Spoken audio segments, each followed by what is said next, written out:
This is going to be a really interesting segment, I think. A local museum is digging in deep, literally into the ground, to find artifacts related to the native tribe, the Pequots, and to items related to wars the natives in Connecticut had with Dutch and English settlers, the Europeans, the Native Americans.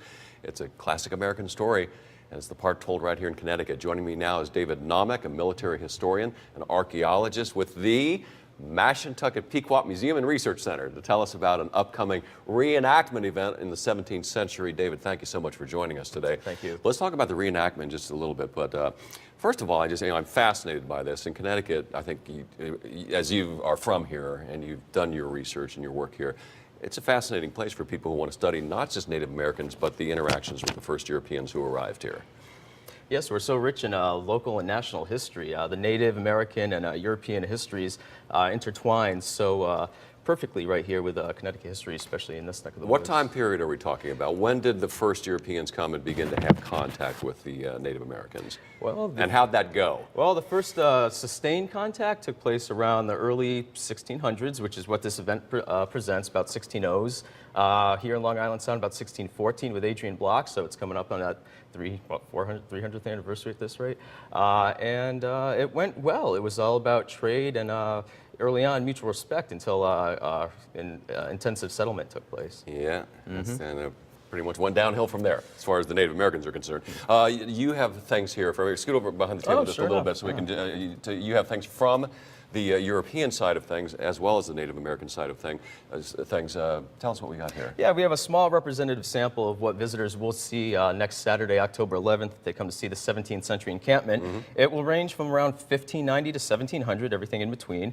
On the far side here, we have some representative items. Tell you what, we got the camera here, so let's talk about let me start right here. Yes, we have two military pieces of equipment for either Dutch or English. We have a trooper's helmet, circa 1630. That would be an English piece of equipment. Yeah, feel free to. This is a recreation. Yep, that's a reproduction. Right. Do you have any originals at the museum? Here you are, sir.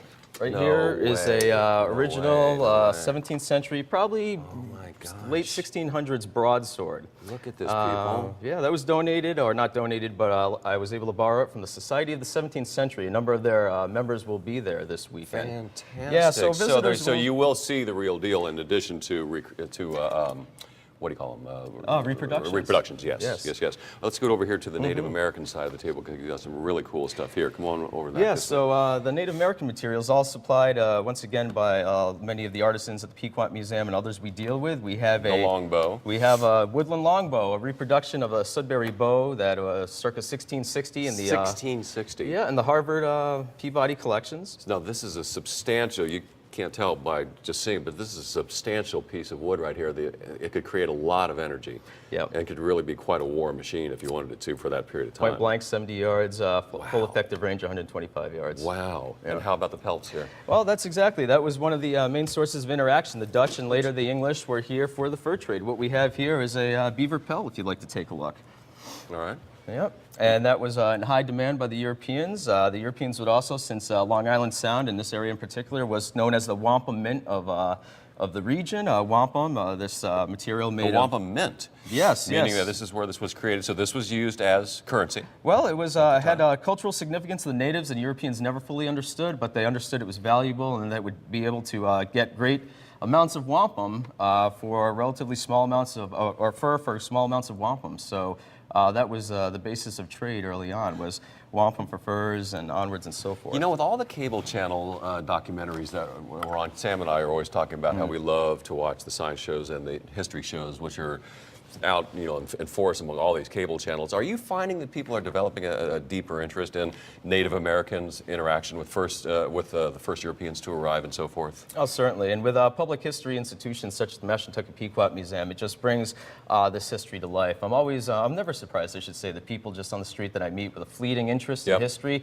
how they love the earliest contact period here, the interaction. That's what we were the first thing I brought up with you when you got here. It's like, tell me about that first interaction. Yeah. Well, to find out more about it, you have just the event coming up next week, as you've mentioned. Let's talk about the particulars of it here. It's the 11th, 10 a.m. to 5 p.m.